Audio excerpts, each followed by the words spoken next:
antes da gente fazer aqui essa oração, aquele ator, né, o Jim Carrey, né, quem não conhece Jim Carrey, que é o que fez o papel ali do Máscara, ou né, o Ace Ventura, os mais antigos. Entregou a idade, hein? É, vaidade. Ele, certa vez ele disse, olha, eu queria que todo mundo fosse ator, famoso, milionário, tivesse muito dinheiro, né, para saber que isso não é tudo, né? Porque as pessoas ficam olhando para isso como um modelo.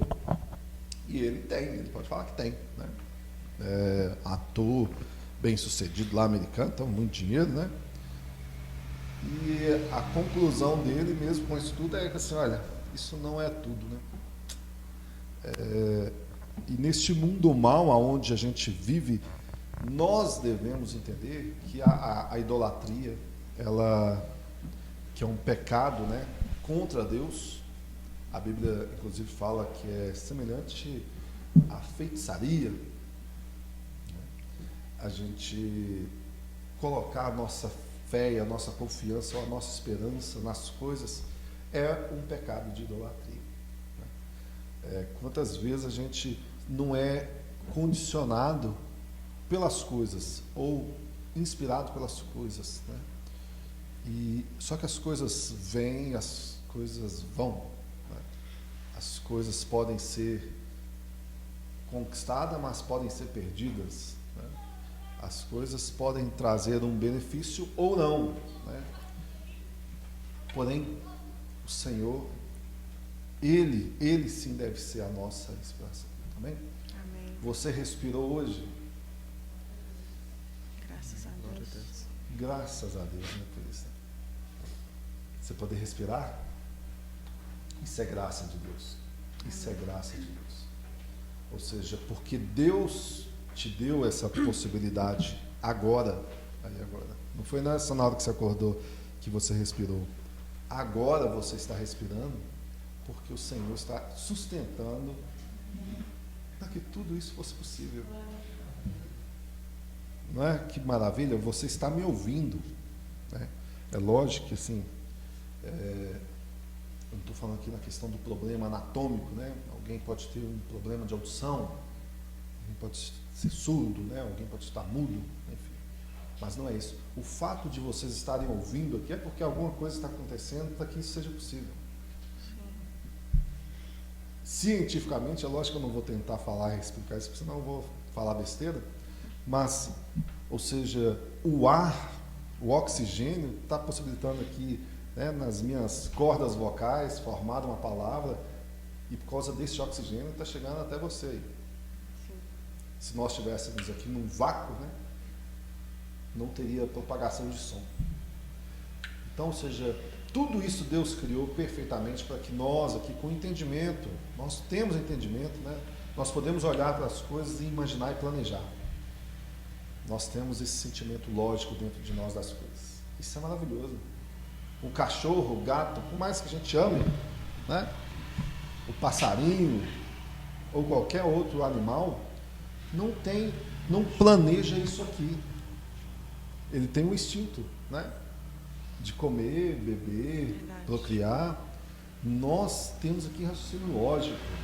O que nós estamos fazendo aqui hoje é para a glória de Deus, por exemplo.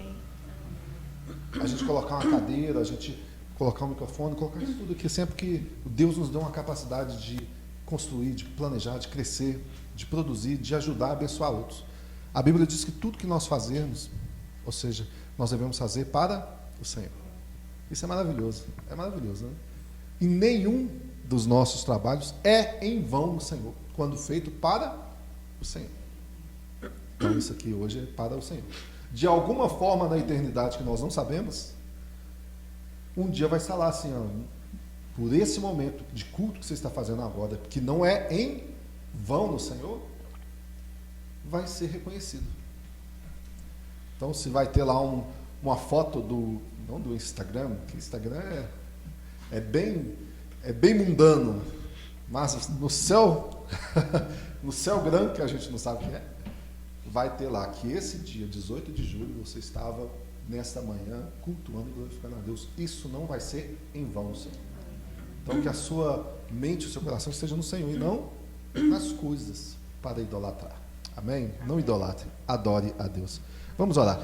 Deus Criador, Perdoa-nos por adorar as coisas que tu criaste. Nenhuma pessoa ou coisa deveria ser nossa segurança ou confiança. Só Tu és autoexistente e todo suficiente. Que tu sejas nosso tudo sobre tudo. Amém. amém. Pai, nós te apresentamos esta manhã a vida de cada um dos teus filhos que aqui estão, reunidos em teu nome. Ó Deus, desde aqueles que estarão ministrando, ó Deus, canções para que juntos possamos adorá-lo, cantar, nos alegrar. Ó Deus, a palavra, um momento de oração, de oferta, de comunhão. Tudo, ó Deus, que nós queremos fazer aqui é para o Senhor, é para a glória do Senhor. Nós queremos aqui lhe buscar a tua face, buscar quem tu és. Ó Deus, reconhecer a nós como pecadores, miseráveis, pobres, cegos e nus, mas que tem um grande Deus, um grande Senhor, Salvador. Em nome de Jesus, Pai, aviva-nos nesta manhã, santifica-nos nesta manhã, perdoe os nossos pecados, as nossas falhas. Ó Deus, guie as nossas vidas, que o Teu Espírito Santo trabalhe em nós e que o Teu nome seja honrado, adorado e exaltado. É o nosso pedido, Pai, a nossa oração, em nome de Jesus. Amém. Glória a Deus. Aleluia.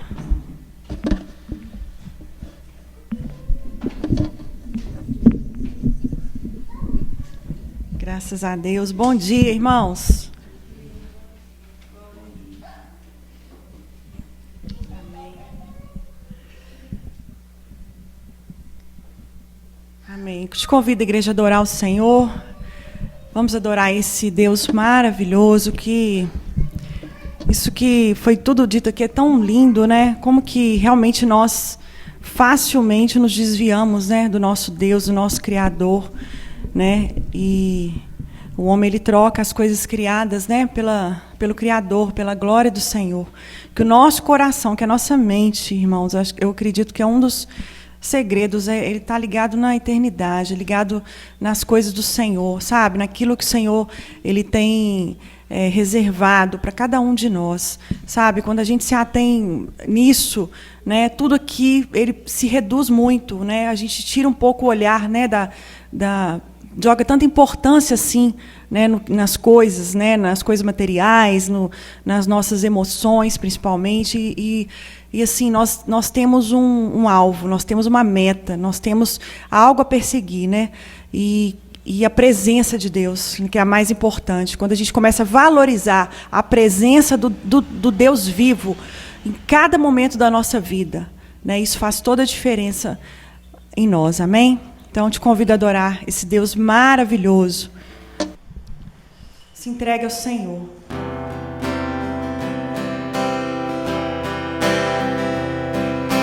No deserto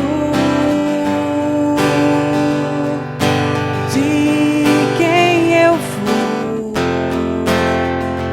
eu tinha sede.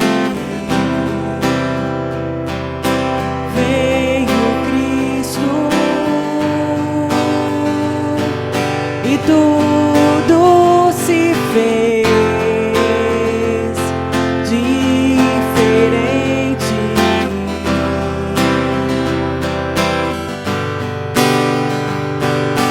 Ele vê meus pecados ocultos, o que escondo no fundo do meu coração.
o pecado do mundo,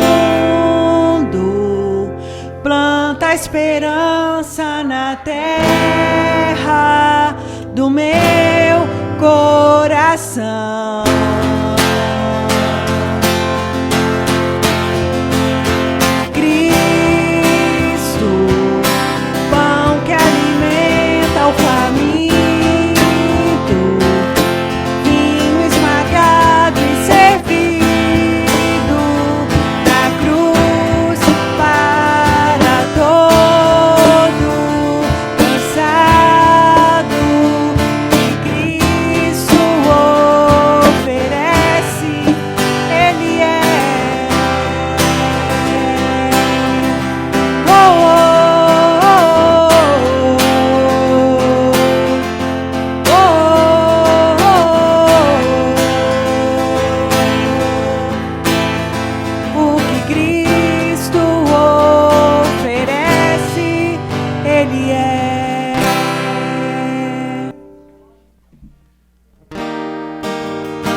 És o ar que há em nós.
Deus é bom, né? O tempo todo. Nós vamos dar sequência na série expositiva, né? Que nós estamos aí do Evangelho de João. Quem tem nos acompanhado, né? Essa série já perdura há 2 anos, né? A gente interrompeu aí por questões da pandemia, né? Enfim. Mas vamos adentrar hoje, se assim Deus permitir, no capítulo 17. Já estamos aí finalizando, né, o livro. E o capítulo 17 para quem já leu ele todo, sabe que é um capítulo belíssimo, né? É o que a gente conhece como a oração sacerdotal de Jesus. Vocês têm noção que Jesus orou por mim e por você? Se já pararam para pensar na grandeza disso? Que Ele é o nosso Salvador, que Ele é o único meio de termos acesso ao Pai, isso todos nós temos certeza, mas vocês já pararam para pensar que Jesus parou e orou por mim e por você? Isso é maravilhoso, isso é algo que deveria encher o nosso coração de alegria, né? Jesus tendo parte com o Criador, sendo o Deus vivo na terra, o unigênito do Pai, Ele orou por mim e por você. Aí a primeira pergunta que a gente pode fazer ao nosso coração é: por que nós oramos tão pouco? Por que a nossa vida de oração não é uma vida mais constante? Ah, mas eu oro muito. Não ora. A gente ora pouco. Isso é fato. Ninguém pode falar que ora o suficiente. Sabe? Nós falhamos nisso, nós pecamos nisso. Nós somos essa geração que ora pouco. E o próprio Filho de Deus orou. A gente tem relatos disso na Escritura. E é por isso mesmo, porque a gente olha assim, por que nós oramos tão pouco? Porque nós somos pecadores. E Jesus orou por pecadores como eu e você. Jesus nos amou quando nós ainda nos éramos pecadores. É só com essa certeza que a gente começa a conhecer quanta graça e misericórdia vem da parte de Deus. Porque nós somos falhos, a gente não sabe orar. A gente não ora como deveria, mas a misericórdia de Deus e a graça de Deus está sobre nós, que envie o seu Espírito Santo a interceder por nós. Amém? E nesse plano que nós vamos, se assim Deus permitir hoje, nós vamos caminhar aí até o versículo 12, tá? Antes da gente começar a fazer essa leitura progressiva, vamos orar mais uma vez, amém? Eterno Deus, Pai Todo-Poderoso, nós te louvamos e te agradecemos por mais essa oportunidade de estarmos reunidos como igreja do Teu Filho Jesus. Obrigado, Senhor, pela Tua palavra que será ministrada ao nosso coração. Obrigado, Senhor, pelo Teu Espírito Santo que nos dá sabedoria e entendimento a entender a grandeza da Tua mensagem. Porque nós somos falhos, nós somos pecadores e nós carecemos da Tua misericórdia. Abençoa, Senhor, a cada vida aqui nessa manhã. Dai-nos o Teu Espírito Santo a podermos nos alegrarmos e deleitarmos na Tua palavra. Fortalece-nos, Pai, porque nós somos falhos e negligentes diante de Ti. Abençoa, Senhor, esse que vos fala, que não sabe orar, que não sabe pregar. Usa-me, Senhor, conforme a Tua vontade, para a edificação da Tua igreja e para a exaltação do Teu santo nome, hoje e para sempre. Amém. O capítulo 17, versículo 1, vamos nessa leitura progressiva. Depois de dizer essas coisas, Jesus levantou os olhos ao céu e disse: Pai, é chegada a hora, glorifica o teu Filho para que o Filho glorifique a ti. Assim como lhe deste autoridade sobre toda a humanidade, a fim de que ele conceda a vida eterna a todos o que lhe deste. Quando Jesus disse aqui, quando começa as primeiras palavras ali, depois de dizer essas coisas, a que Jesus estava se referindo? A que João estava se referindo? Ao capítulo 16. E Jesus tinha acabado de fazer, a gente viu nas 2 últimas semanas, né, a explanação do versículo do capítulo 16, e Jesus termina no versículo 33, ele diz assim: eu falei essas coisas para que vocês em mim tenham paz. No mundo vocês passarão por aflições, mas tenham coragem, eu venci o mundo. Esse discurso de Jesus era o discurso mais triste sobre a sua despedida. Ele estava arrastando dali já a narrativa do capítulo 15, capítulo 16, sobre a sua despedida. E no capítulo 16 ele fala mais abertamente aos seus discípulos, né, onde realmente os discípulos começaram a entender a respeito da sua morte e da sua ressurreição, que ele passaria por isso. Se você perdeu essas mensagens, ela está no nosso YouTube, e hoje tem a estreia dela, né, no YouTube às 7 da noite, a mensagem de semana passada, a do Jeff, perdão. Então as 2 mensagens sobre o capítulo 16 está no YouTube e hoje tem a reprise do pastor Jeff, que estava aqui semana passada, bem lembrado, eu esqueci.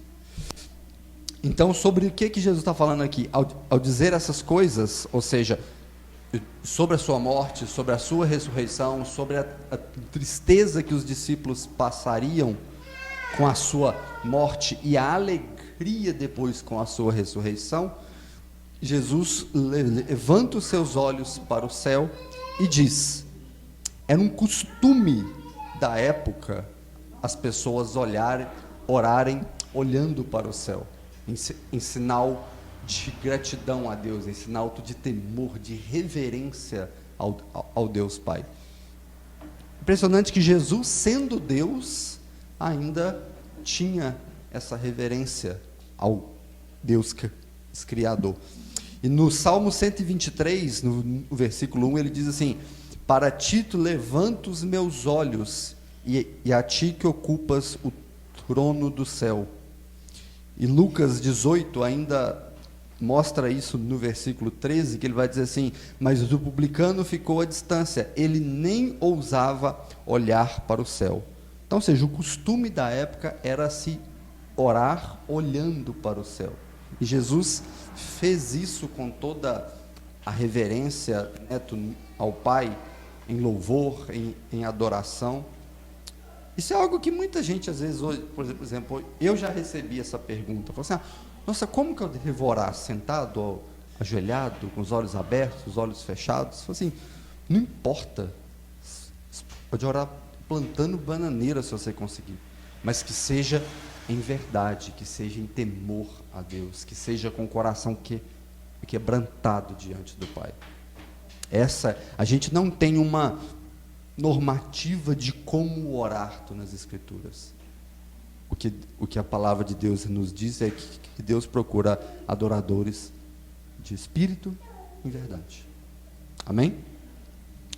E no versículo 1, na continuação dele, assim, Jesus fala assim: Pai, é chegada a hora, glorifica o teu filho, para que o filho glorifique a ti.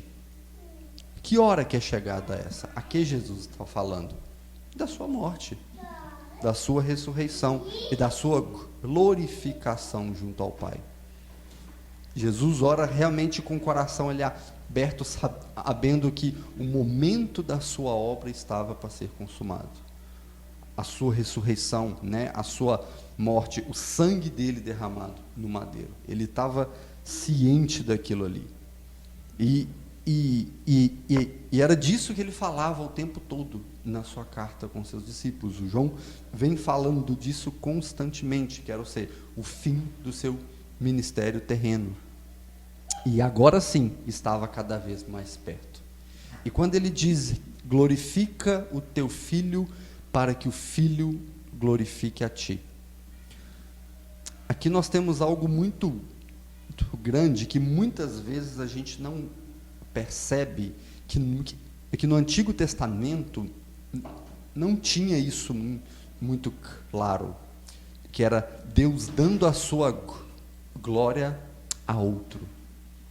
Em Isaías 42, versículo 8, a gente tem assim: eu sou o Senhor, esse é o meu nome, não darei a nenhum outro a minha glória, nem a imagens e nem o meu louvor. A gente tem aqui então Deus dando a sua glória ao seu Filho. É um momento ápice das Escrituras. No Antigo Testamento é muito taxativo em que Deus não dá a sua glória a ninguém. Mas chega a hora do Filho e ele vai receber essa glória do Pai. E por isso das palavras de Jesus: glorifica o teu Filho, para que o teu Filho glorifique a ti. Ele sabia que a sua morte era a expressão máxima da glória de Deus. Isso deve encher o nosso coração, porque a obra de Cristo na cruz foi que pagou os nossos pecados, e ali é a expressão máxima da glória de Deus. E como nós vivemos a nossa vida muitas vezes pecaminosa, sabendo que a expressão máxima da glória de Deus foi a crucificação do seu Filho. Isso deve refletir nas nossas práticas diárias, isso deve refletir na nossa vida cristã. Se você ainda não entendeu que a expressão máxima da glória de Deus foi a morte do seu Filho, você não entendeu nada do Evangelho. Isso tem que ser muito vivo na nossa mente. Deus demonstra a total divindade do seu Filho em meio aos homens, e é esse o poder dele, essa é a glória dele. Amém? No versículo 2 ele continua assim: assim como lhe deste autoridade sobre a humanidade, a fim de que ele conceda vida eterna a todos que me deste. Primeiro ponto: Jesus recebeu toda a autoridade do Pai sobre a humanidade. Isso tem que ser muito claro para nós. Jesus tinha autoridade e poder sobre toda a humanidade. É isso que faz dele verdadeiramente Deus e verdadeiramente homem. Isso é o que faz de Jesus. E isso aponta claramente para o cumprimento de uma profecia revelada lá do profeta Daniel, tá? No capítulo 7, do versículo 13 e 14, vai dizer assim: na minha visão à noite vi alguém semelhante ao filho de um homem vindo sobre as nuvens do céu. Ele se aproximou do ancião e foi conduzido à sua presença. A ele foram dadas autoridade, poder, glória e o reino. E todos os povos, nações e homens de todas as línguas o adoraram. O seu domínio é um domínio eterno que não acabará, e o seu reino jamais será destruído.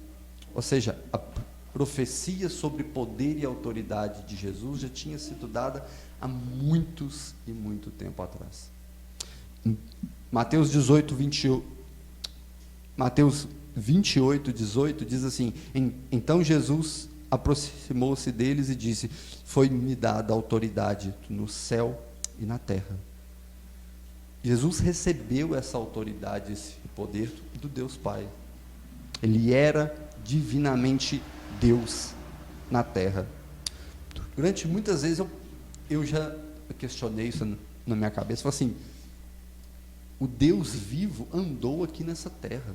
Vocês têm noção dessa grandeza? Se a gente for para Israel, né, Jerusalém e tudo, a gente consegue passar por lugares que ele passou. A gente consegue sentar em lugares que ele viveu. Gente, isso é maravilhoso isso. O Deus vivo andou aqui nesse mundo que a gente vive, né? A gente tem relatos históricos que totalmente corroboram para isso até hoje, né? A gente tem isso. É possível estar no lugar onde Jesus esteve. Maravilhoso, né? A segunda parte desse versículo fala assim: assim de que ele conceda a vida eterna a todos o que me deste. Isso aqui enfatiza, a gente vai apontar para uma série de doutrinas, mas isso aqui já enfatiza de forma muito clara a ação soberana de Deus na salvação. Sabe? Que ele diz assim, a fim de que ele, Jesus Cristo, conceda a vida eterna a todos a quem ele lhe deste, a todo que o Pai revelou a Jesus, a todos aqueles que ele salvou. Isso ainda é reafirmado lá em João 6,44, que ninguém pode vir a mim se o Pai que me enviou não o atrair. Ninguém vai a Jesus se ele mesmo não se revelar a nós. E é esses que o Pai deu a ele, para que ele garantisse a vida eterna através da obra da cruz. Amém? Amém? Amém. Achei que vocês não tinham entendido. A teologia reformada hoje, ela sintetiza isso como um dos 5 pontos do calvinismo que a gente tem, que é a eleição incondicional, aonde Deus salva quem Ele quer, da forma que Ele quer, quando Ele quer, sem olhar incondicionalmente as atitudes humanas. Então, ou seja, ninguém escolhe ser salvo. Nós somos salvos pela graça e pela misericórdia de Deus. Se nós respondemos a um chamado da fé, igual a gente acredita que nós respondemos hoje, é porque Deus permitiu isso, é porque Ele ocasionou isso, é porque Ele nos amou, Ele teve relação, Ele teve intimidade conosco antes da fundação do mundo. A igreja de Cristo é salva incondicionalmente. Nós não merecemos, pelo contrário, nós todos somos pecadores merecedores do inferno, mas Ele usa da sua graça, Ele usa da sua misericórdia para nos salvar de forma incondicional. Graças a Deus por Jesus Cristo, né? Versículo 3, seguindo a leitura, e a vida eterna é essa, que conheçam a Ti, o único Deus verdadeiro, e a Jesus Cristo a quem enviaste. Dava para falar horas sobre esse versículo, mas vocês já pararam para pensar qual que é o propósito da fé cristã? Por exemplo, por que você tem essa fé? Por que você foi despertado a seguir essa fé cristã? Qual o sentido em termos de termos essa fé? Qual que é o fundamento dela? Para quê? Por quê? Se nós vivemos uma fé cristã, o fundamento único dela é Cristo.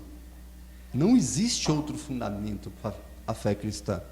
E Jesus mesmo disse aqui, e esta é a vida eterna, que conheçam a Ti, o único e verdadeiro Deus.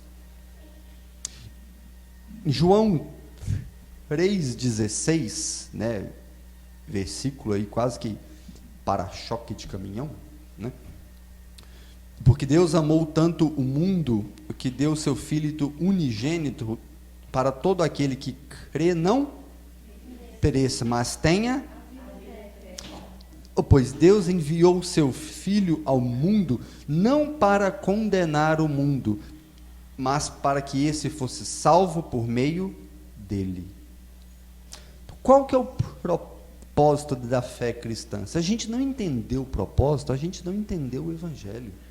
É impossível entender o que é a vida eterna, como Jesus começou aqui, e a vida eterna é essa, é impossível entender a vida eterna sem entender quem é Jesus Cristo. Se você não entende a mensagem do Evangelho, você nunca vai entender o que é a vida eterna e como nós podemos esperá-la em Cristo Jesus.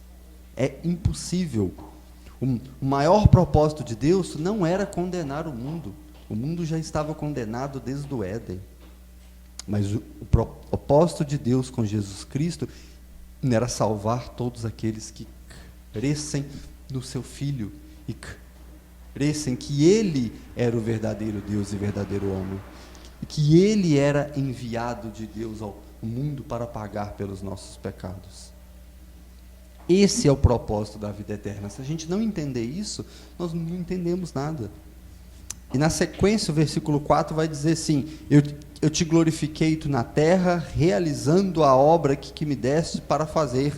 E agora, o Pai, glorifica-me contigo, mesmo com a glória que eu tive junto de ti, antes que houvesse o mundo. Jesus, mais uma vez, ele expressa a sua glória como a glória do Pai. Eles tinham uma única glória, eles eram um só. É por isso que João começa a sua carta, ele começa a sua carta lá no capítulo 1 expressando: no princípio ele era a palavra, e o verbo, a palavra, estava com Deus e era Deus. Ele estava no princípio, todas as coisas foram feitas por meio dele, sem ele, nada do que existe teria sido feito. A glória de Jesus estava com ele desde antes da criação do mundo. Tudo foi feito através dele, e sem ele, nada disso que existe hoje existiria. É por isso que Jesus é tão enfático em dizer que a obra que ele estava realizando na terra e que ele realizaria com a sua morte já era a glória de Deus antes da fundação do mundo, antes de todas as coisas. É por isso que ele disse: a sua glória estava comigo antes mesmo que houvesse o mundo. Amém?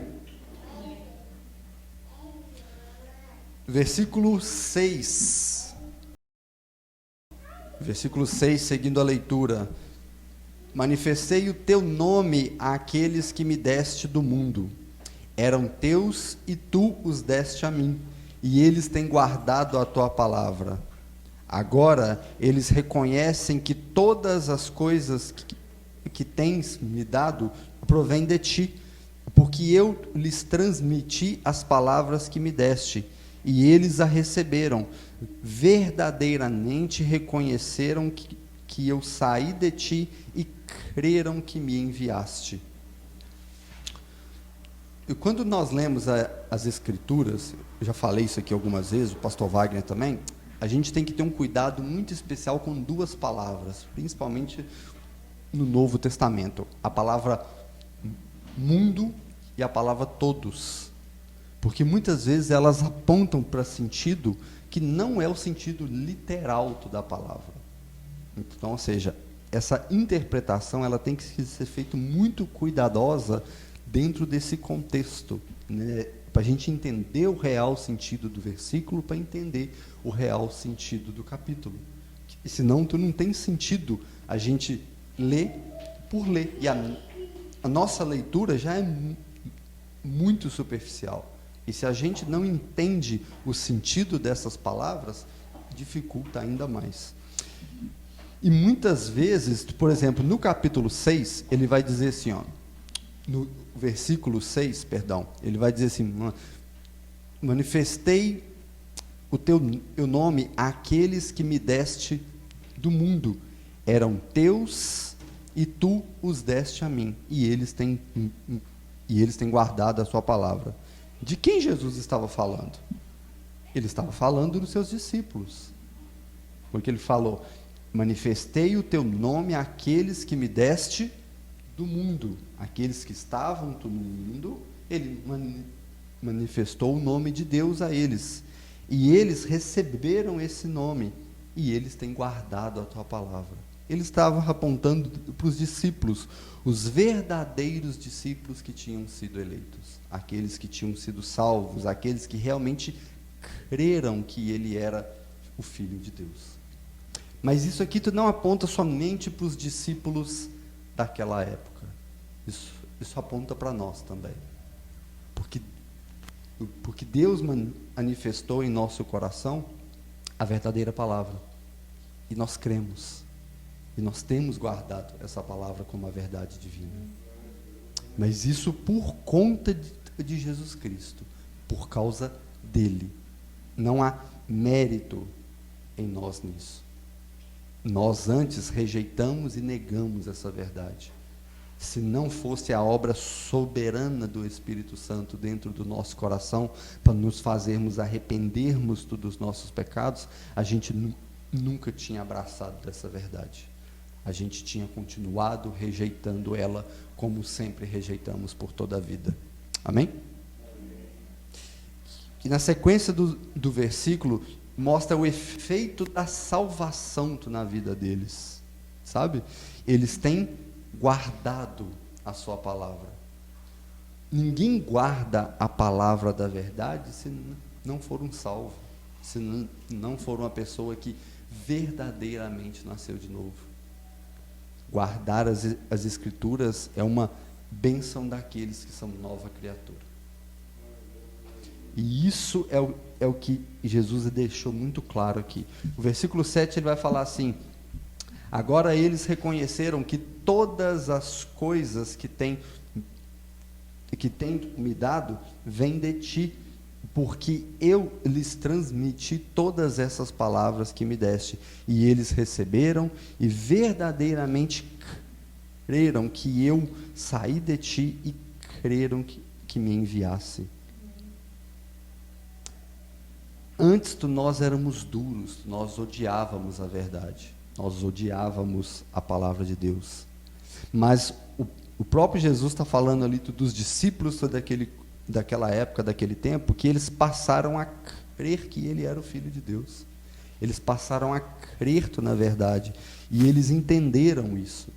O que eu já disse aqui algumas vezes, sempre reafirmo, que o maior milagre que Deus faz na vida é transformar o coração de um homem, sabe? Abrir o mar, transformar água em vinho, isso é coisa pequena para Deus.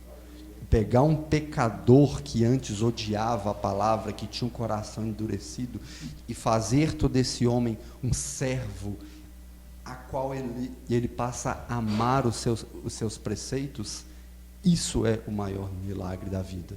E isso ele fez comigo e com você. Sabe? Antes nós rejeitávamos a palavra. Em algum momento da nossa vida, tu não era cristão. Ninguém nasceu crendo no Evangelho. Em algum momento da vida, isso veio ao nosso coração e nós entendemos que somos pecadores e que necessitamos de um Salvador. E a partir desse momento, igual Ezequiel narra, que aquele coração de pedra se transforma em um coração de carne, e esse coração de carne passa a amar e a desejar a palavra de Deus, isso é o maior milagre da nossa vida. Isso é o maior milagre que Deus fez. Ele fez isso comigo e ele fez isso com você. Amém? Na sequência do versículo 9, ele vai dizer assim: é por eles que eu peço. Não peço pelo mundo, mas por aqueles que me deste, porque são teus. Todas as minhas coisas são tuas, e as tuas coisas são minhas, e neles eu sou glorificado. Aqui a gente entra num ponto-chave muito interessante, sabe, esse versículo 9. Jesus fala assim: é por eles que eu peço, e não peço pelo mundo. Eles quem? Eles, os discípulos. Eles, os que nasceram de novo. Eles, os que foram salvos. Eles, aqueles que ainda seriam salvos. Eles que ainda seriam despertados para a fé. Esses que ainda iriam crer que ele era o Filho de Deus, do verdadeiro. E o detalhe disso aqui é quando ele diz assim: eu não peço pelo mundo terra, pelo mundo aonde a gente anda. Não, ele não pedia pelo mundo pecaminoso, por esse sistema de pecado que reina nesse mundo. Ou seja, Jesus não orou pelos pecados, ele orou pelos pecadores que seriam salvos. Isso é algo tão maravilhoso, porque a gente vê lá no livro de Romanos que Deus nos amou quando nós ainda éramos pecadores. E Jesus orou por nós quando nós ainda éramos pecadores, quando nós ainda éramos falhos, quando nós ainda o odiava. Porque a Bíblia é muito categórica em dizer que nós éramos inimigos de Deus. A gente odiava a Deus, a gente odiava a palavra de Deus. E Jesus ainda orou por nós. Jesus orou ainda pela sua igreja. E ele não orou pelo mundo de forma generalizada como universalista. Ele orou pelos pecadores que ele tinha certeza que iriam se arrepender em um momento da vida, porque o Pai já tinha dado esses a ele. João escreve na sua primeira carta, capítulo 5, ele vai dizer assim: sabemos que somos de Deus e que o mundo está sob o poder do maligno. Sabemos também que o Filho de Deus veio e nos deu entendimento para que conheçamos aquele que é verdadeiro. E nós estamos naquele que é verdadeiro, em seu Filho Jesus Cristo. Este é o verdadeiro Deus e a vida eterna. Amém? Jesus não orou por aqueles que estavam no maligno, ele orou por aqueles que já tinham sido salvos pela graça antes da fundação do mundo. Daqueles que já tinham sido salvos somente pela graça, como é até hoje. E essa obra redentora de Cristo, ela faz uma referência muito grande ao que a gente tem hoje dentro da teologia, como a salvação individual, a salvação particular. Essa salvação aonde a gente entende que cada indivíduo é salvo somente pela graça de Deus. Não existe uma salvação universalista, como ainda impera em algumas teologias. Um dos 5 pontos do calvinismo expressa isso como a expiação limitada, aonde Deus tem os seus eleitos de forma definida, já definitiva. E ela é uma salvação que tem um limite, no sentido de tem um público-alvo, não é de forma universal. Nós já tivemos a oportunidade de estudar isso aqui bem aprofundadamente. Nenhuma gota do sangue de Jesus foi derramada em vão. Cada gota tinha um propósito, cada gota tinha uma alma a ser salva. E essa alma é o que compõe a igreja de Cristo hoje. A igreja de Cristo sempre foi e sempre será salva por causa de Jesus. Amém? Isso pode fazer surgir algumas dúvidas dentro do nosso coração, né? De acordo com o nosso modo de vida. Alguém já parou para pensar se realmente é salvo e faz parte dessa igreja de Cristo? Assim, será se eu sou salvo verdadeiramente? Será se eu tenho parte com Cristo? Essa dúvida toda surge porque a gente começa a avaliar os nossos pecados diários. E a gente fala assim, não tem condição eu ser salvo porque eu faço isso todo dia. Eu peco dessa forma. Mas se a nossa salvação fosse definida pelas nossas obras, com toda certeza a gente não seria salvo. Mas a nossa salvação não dependeu e não depende das nossas obras. Ela dependeu do único ato de Cristo na cruz. E é por isso que nós temos certeza da nossa fé. É por isso que nós temos certeza da nossa salvação. É por causa dele e não por causa das nossas atitudes. Mas nós temos que responder a essa salvação. E responder de forma positiva. De responder exercendo a nossa fé verdadeiramente como a palavra de Deus nos ensina. Amém? Pesado isso, né? Mas é bíblico, né? Não são palavras minhas. E isso serve para nós avaliarmos a nossa vida, sabe? Todos os dias, pela manhã, ou de noite você avaliar como será que está a minha fé? Como que eu estou vivendo essa minha salvação? Como que eu estou exercendo a minha vida de salvação? Isso deveria ser avaliado por nós todos os dias, em casa, trabalho, relação, amigo, social, enfim, em todas as esferas. Nós devemos viver a nossa salvação de forma positiva e não nos acomodarmos nela e acharmos que já estamos salvos de qualquer forma. Na sequência do versículo 10,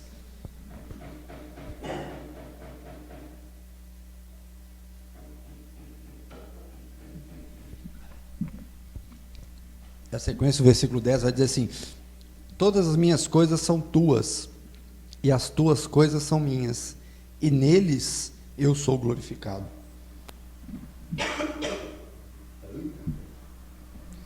A vida terrena de Cristo, ela foi um espelho toda da sua obra redentora. E ele tinha parte com Deus o tempo todo. E quando a gente diz que Jesus era santo, ele era santo mesmo.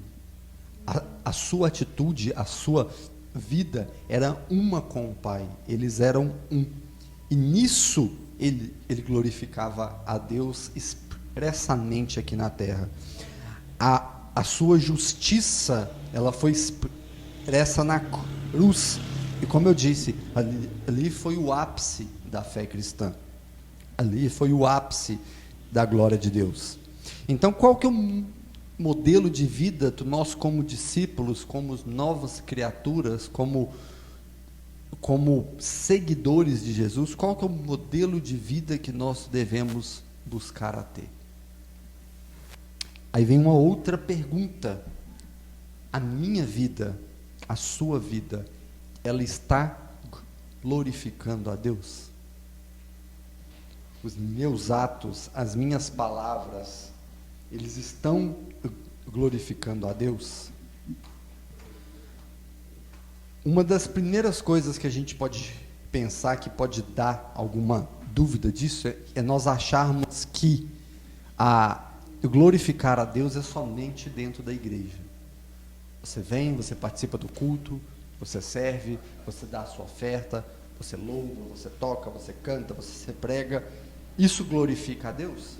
Sim, lógico que sim. Mas a sua vida fora da igreja tem que ser glorificada também. Nós devemos viver uma vida que glorifica a Deus a todo instante. E eu já falei isso, é muito fácil ser crente dentro da igreja. Aqui dentro é muito fácil.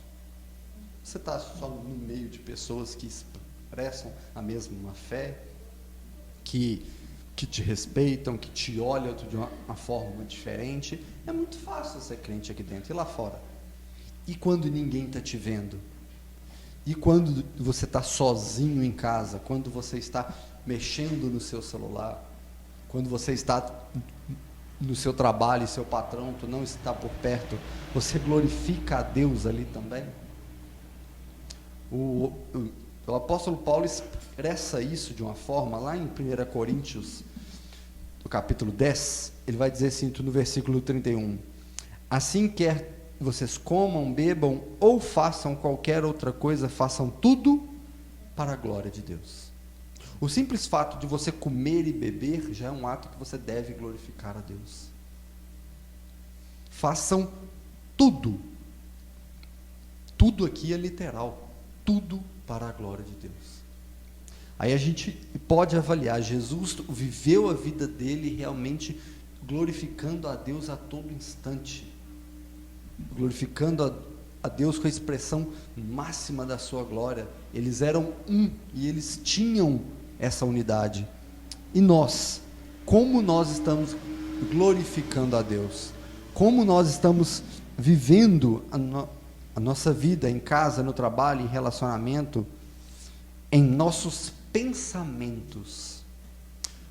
Abra um parêntese aqui, não é só um livro de viagem, muitas vezes, que eu abro. Imagina se todas as pessoas pudessem ver os seus pensamentos. Imagina, tudo aquilo que você pensasse, saísse uma tela assim para cima da sua cabeça e todo mundo pudesse ver aquilo que você estava pensando. As pessoas seriam edificadas ou elas ficariam assustadas? Pesado, né? Duro, né? A gente ouvir que, às vezes, as pessoas estão vendo aquilo que a gente está pensando. Então, ou seja, as pessoas não estão vendo, mas Deus sabe. Então, ou seja, se os nossos pensamentos mais repentinos não estiverem glorificando a Deus, há algo de errado com a nossa fé, há algo de errado com a nossa postura. Jesus, uma vez, ele disse que o que a boca fala, aquilo que o coração está cheio. E como está o seu coração? Está cheio de quê? Os seus pensamentos estão tomados em quê? Se isso não te faz refletir, comece hoje a pensar nisso. Os seus pensamentos, os seus atos, eles devem glorificar a Deus. A sua vida tem que ser uma vida que glorifica a Deus o tempo inteiro. Viva a sua vida para a glória de Deus. Amém? Difícil falar amém quando bate na gente, né? Difícil, mas é o que a Bíblia faz a todo momento. Nós devemos ler a Bíblia contra nós e não contra o próximo. Tem que ser contra nós. Nós já estamos caminhando para o versículo 11. Olha só o que Jesus diz.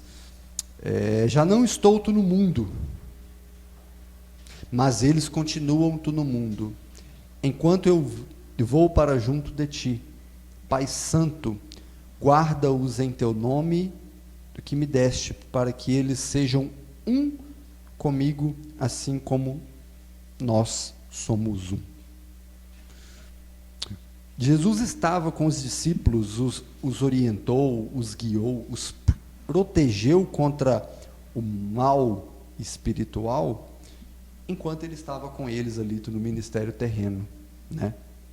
E ele sabia que a sua presença física estava para terminar, a sua morte estava chegando, aquilo que ele estava preparado para fazer, estava sendo cada vez mais perto, que era a sua morte. Mas algo de muito majestoso aconteceu ali, que Jesus pediu ao Pai para cuidar dos seus discípulos. Ou seja, Jesus usou ali um sentimento que ele tinha pelos seus discípulos, algo muito íntimo. Falou assim: Pai, continua guardando eles, continua protegendo eles, guarda-os em teu nome. Vocês têm noção disso? Que Jesus pediu ao Pai para que ele cuidasse de cada um de nós. Jesus rogou pelos cuidados de Deus pela sua igreja, e é o que Deus tem feito todos esses séculos e séculos. Deus tem cuidado de cada detalhezinho de cada um de nós. Muitas vezes o mal, as situações difíceis entram na nossa vida de forma tão repentina, de forma que a gente não imagina, mas nós estamos sob o constante cuidado de Deus. E Jesus pediu isso. E que outra proteção nós precisamos, a não ser que Jesus pediu ao Pai? Vocês têm noção que nós estamos debaixo do poder, da graça e da misericórdia do Deus Criador desse mundo? Isso não veio de forma aleatória. Isso veio das palavras de Jesus por nós. Isso deveria encher o nosso coração. E lá em Romanos 12, versículo 5, diz assim: assim também Cristo em nós, que somos muitos, formamos um corpo e cada membro está ligado um dos outros.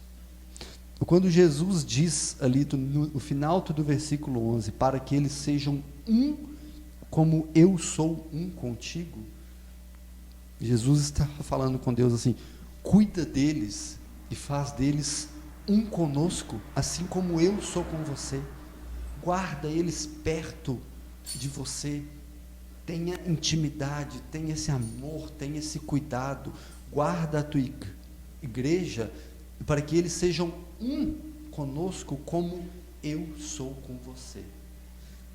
Jesus comparou a relação da igreja de Cristo com Deus com a relação dele com o Pai. Olha a grandeza disso. Jesus era um com o Pai, não existia diferença entre os dois, eles estavam ligados com a mesma glória. E ele pediu a Deus: guarda esses que o Senhor me deu, como se fosse eu e você. Olha o cuidado que Jesus tem com a sua igreja. Olha o cuidado com que Jesus tem com cada um de nós. Isso é uma demonstração de graça e misericórdia que não dá para definir em palavras. Mesmo que eu e você tentássemos definir isso, a gente não conseguia. O que a gente tenta de ensinamento disso é que Deus nos ama e nos guarda a todo instante.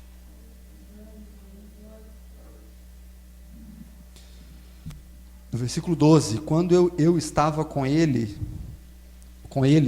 guardava-os em teu nome.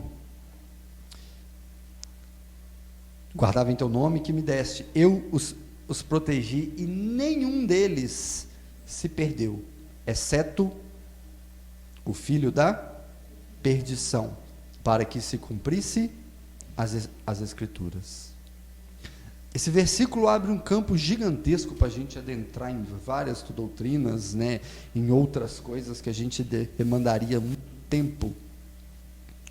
Mas muitas vezes uma doutrina difícil e amarga para alguns, mas que a gente não pode negar, sabe? Que é uma doutrina bíblica, que é a doutrina da predestinação.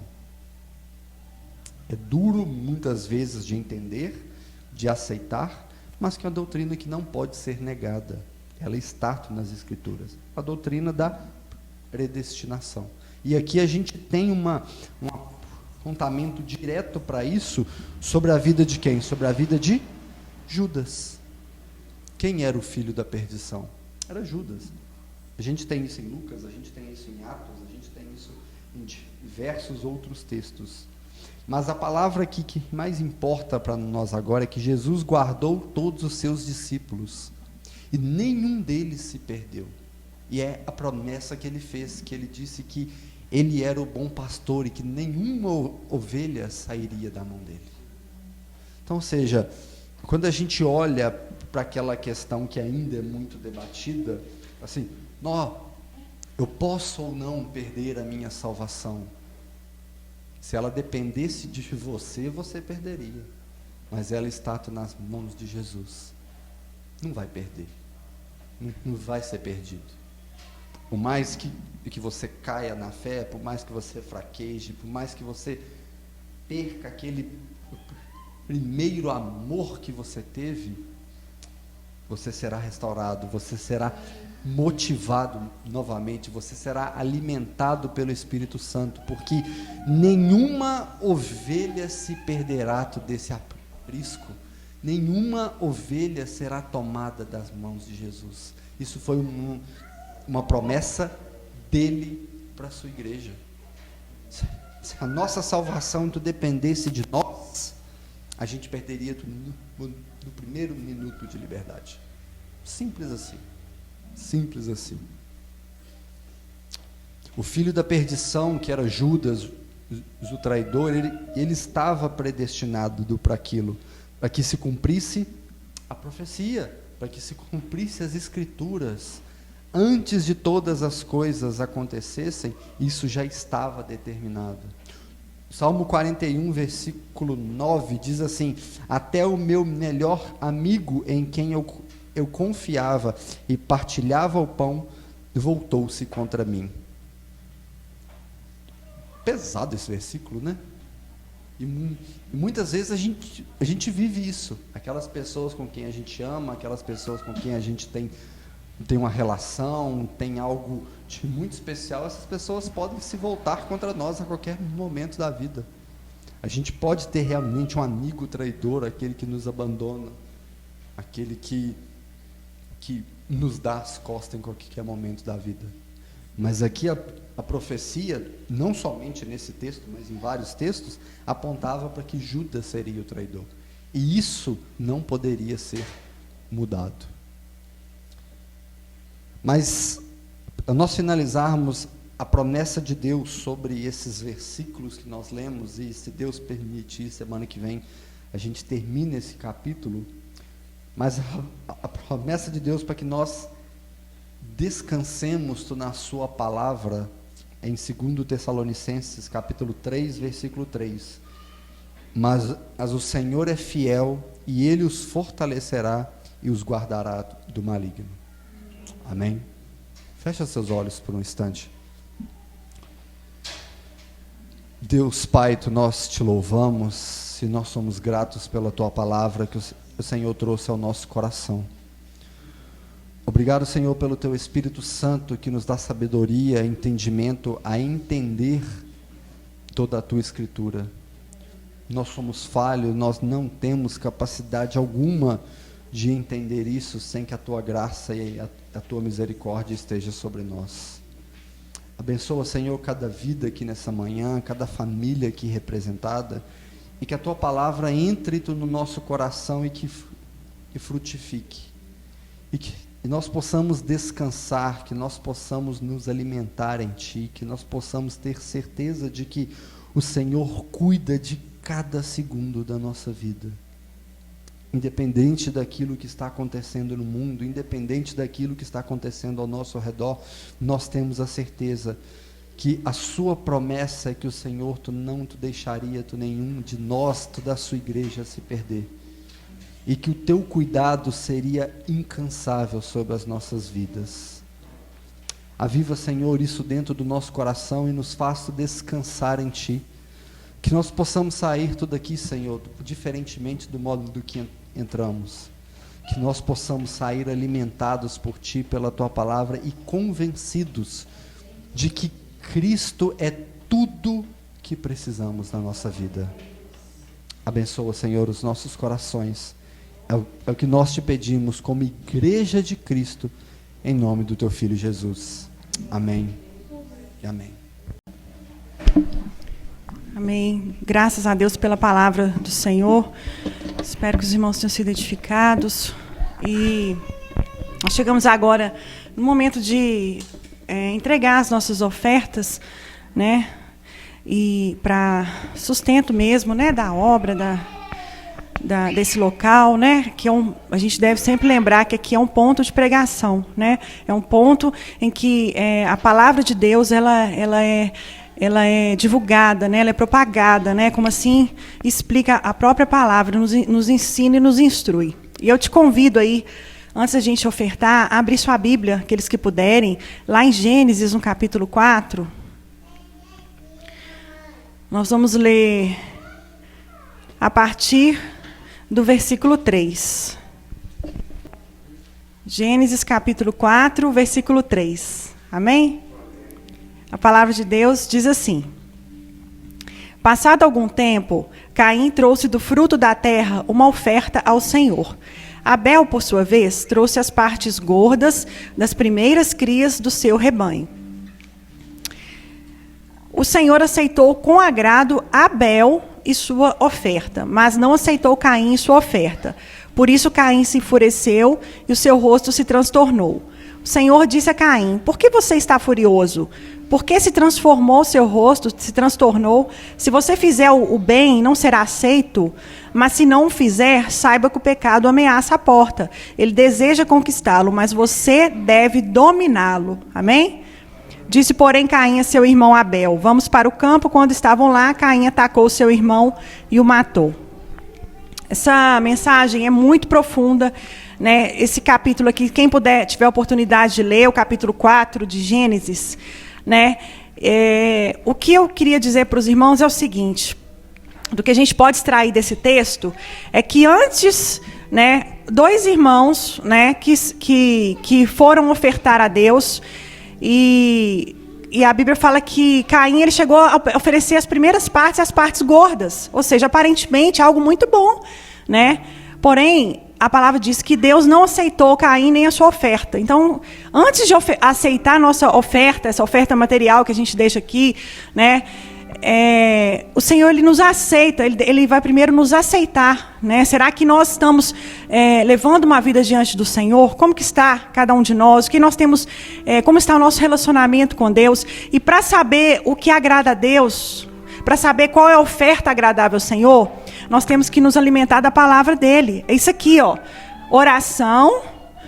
E ler a palavra, né, se alimentar disso aqui, porque com certeza o Senhor ele vai nos dizer o que Ele requer de nós, amém? Nós não temos aqui um padrão, um valor estipulado para cada irmão, mas é aquilo que o Senhor, como diz a Bíblia, né, como o próprio Paulo disse, aquilo que Deus tem colocado, né, na medida que Deus tem colocado no seu coração, aquele valor, né, é o que você vai ofertar na casa de Deus. Então, essa oferta aqui, que é necessária, né, que é bênção, né? Para quem oferta é bênção demais. Coisa maravilhosa é poder dar, né? Melhor do que receber é dar. Mas antes, reflita nisso, né? O Senhor, muito mais do que a sua oferta, Ele quer o nosso coração, Ele quer a nossa vida, né? Ele quer um relacionamento conosco, amém? Então, se entregue ao Senhor, sabe? Ore a Deus, Senhor, o que tu queres de mim? Até mesmo na hora de entregar uma oferta aqui, Senhor, se prepare antes, Senhor, qual o valor que é? O que o Senhor quer? Porque às vezes, irmãos, o Senhor quer que a gente faça alguma coisa diferente, sabe? Não é nem a oferta material em si, mas às vezes Deus está requerendo algo de você antes dessa oferta, certo? Né? O que eu posso fazer? Às vezes tem um próximo, alguém do seu lado, né? Até dentro da sua casa que está precisando de uma palavra, de ser cuidado, ou às vezes Deus vai te chamar para fazer algo que Ele está te chamando a fazer e você não está fazendo, mas você pensa, eu vou ofertar na casa de Deus. Eu estou fazendo... eu vou levar minhas primícias, o primeiro, né, do que Deus está me dando, eu vou levar lá, né, e Deus se agrada disso, mas muito mais, Ele quer a sua vida, Ele quer o seu coração entregue a Ele, porque a partir do momento que nosso coração, a nossa vida, ela está no altar de Deus, o restante nós sabemos o que fazer, nós vamos fazer como Abel, nós vamos entregar uma oferta que agrada ao Senhor, amém? Então eu te convido a fechar os seus olhos, a orar, a falar com o Senhor. Creia que o Senhor ele está te ouvindo nesse momento. Sabe, quando a Bíblia fala que o véu foi rasgado, aquilo não é brincadeira. Você não precisa de um interlocutor, você não precisa de um terceiro para falar com Deus. O Senhor ele está aqui, Ele está presente, Ele está ouvindo a sua oração nesse momento. Se você puder fechar os seus olhos e fale com o Senhor, amém? Glória a Deus. Senhor Deus, santo, santo, santo é o nome do Senhor. O Senhor é maravilhoso, meu Deus. O Senhor é Deus, Criador do céu e da terra, Criador de todas as coisas, todas as maravilhas, de tudo que nós podemos contemplar com nossos olhos, Pai. Não há como Deus olhar para o que foi criado e dizer que não existe um Deus, que existe um Deus criador, que existe um Deus soberano sobre todas as coisas, Pai. E nessa manhã, Deus, eu engrandeço o nome do Senhor, engrandecemos como igreja o nome do Senhor, Pai. E eu peço ao Senhor nessa manhã, ensina-nos, Pai, a ofertar diante do Senhor de forma que agrade ao Senhor, não aquilo que nós achamos, que nós entendemos que vai ser o melhor, mas aquilo que o Senhor requer de nós, de cada um de nós, Pai. Deus nos ensina a ter cada dia mais sede, relacionamento com o Senhor. Deus, como Deus, nós vamos cantar aqui agora, que como a corça ela anseia por água, assim, Deus, nós ansiamos pela Tua palavra, por essa água que nos lava, que nos purifica de toda sujeira. Senhor, vai nos purificando mesmo, vai, Deus, nos mostrando, abrindo os nossos olhos dia após dia, Pai, para que venhamos caminhar com o Senhor, Pai, para que estejamos de mão dadas com o Senhor, Pai, e ainda que nós venhamos a tropeçar, que sabemos que temos um Pai que nos ama, um Pai verdadeiro, que nos nos corrige, que nos exorta. Deus, obrigada, Senhor, por esse momento. Pai, abençoa cada um que vai ofertar na tua casa. Senhor, toca, Senhor, nas finanças. Aquele que está desempregado, Senhor, cuida, Senhor. Traz providência, Senhor, sobre aqueles que estão passando por necessidade, Pai, no nosso meio. Deus, eu peço ao Senhor, Pai, que recebe a oferta de cada um de nós, Pai. Recebe a nossa vida diante do Senhor. Em nome de Jesus. Amém, Senhor.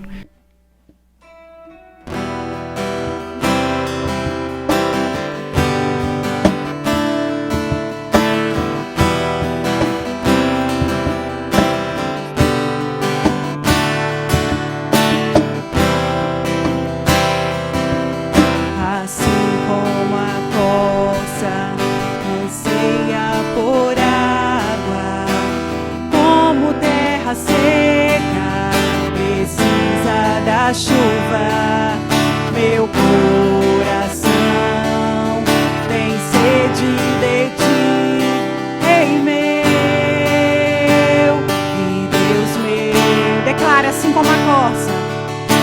Assim como a corça anseia por águas, como terra seca precisa da chuva, meu coração tem sede de ti, Rei meu e Deus meu. Faz chover, Senhor Jesus, derrama a chuva neste lugar.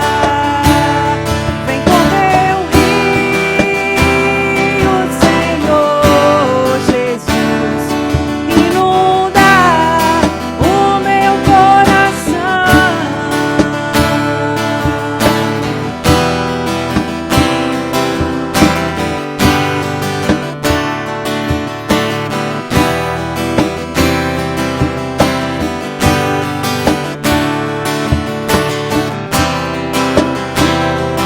Faz chover, Senhor Jesus, derrama a chuva neste lugar. Vem com teu rio, Senhor Jesus, inunda o meu coração. Faz chover, faz chover,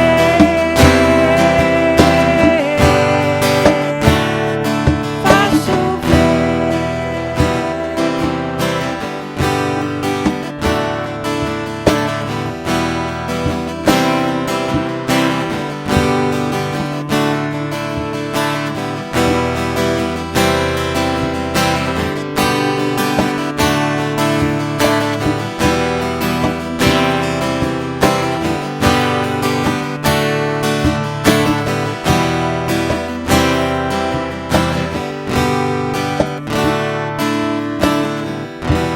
Romanos 8:1, agora, pois, nenhuma condenação há para os que estão em Cristo Jesus. Porque a lei do Espírito da vida em Cristo Jesus te livrou da lei do pecado e da morte. Isso deve ser a nossa confiança em todo o tempo, né? E esse mesmo Romanos 8 diz lá no versículo 38, porque eu estou bem certo de que nem a morte, nem a vida, nem anjos, nem principados, nem coisas do presente, nem do porvir, nem os poderes, nem a altura, nem a profundidade, nem qualquer outra criatura poderá separar-nos do amor de Deus que está em Cristo Jesus. Que essa seja a minha, a nossa confiança neste dia, nessa semana que se inicia, em nome de Jesus. Amém? Com base no que nós lemos aqui hoje, ouvimos aqui em João 17, nesta oração sacerdotal, né, onde o Senhor nos conforta, nos consola, nos dirige, nos encaminha, nos mostra que nós estamos nele, ou seja, guardados e bem guardados. Você confie nisso, em nome de Jesus. Senhor, obrigado por esta manhã, obrigado por este momento de culto, de adoração, E como dissemos aqui no início, Pai, tudo que fazemos ao Senhor, para o Senhor, não é em vão. Então que este momento de culto, ó Deus, conforme o teu bom propósito, a tua vontade, seja sobre a vida dos teus filhos também um momento para que eles cresçam, para que eles sejam sustentados, edificados, ó Deus, em toda a boa obra do Senhor. Confiando, ó Pai, que são povo teu e que nada, nem ninguém poderá os arrebatar das tuas mãos. Em nome de Jesus, Pai, guarda teus filhos no retorno, ó Deus, dê um domingo, um restante de domingo abençoado, uma semana abençoada, ó Deus, e que tudo que viermos fazer seja para a glória do teu santo nome, em nome de Jesus. Amém.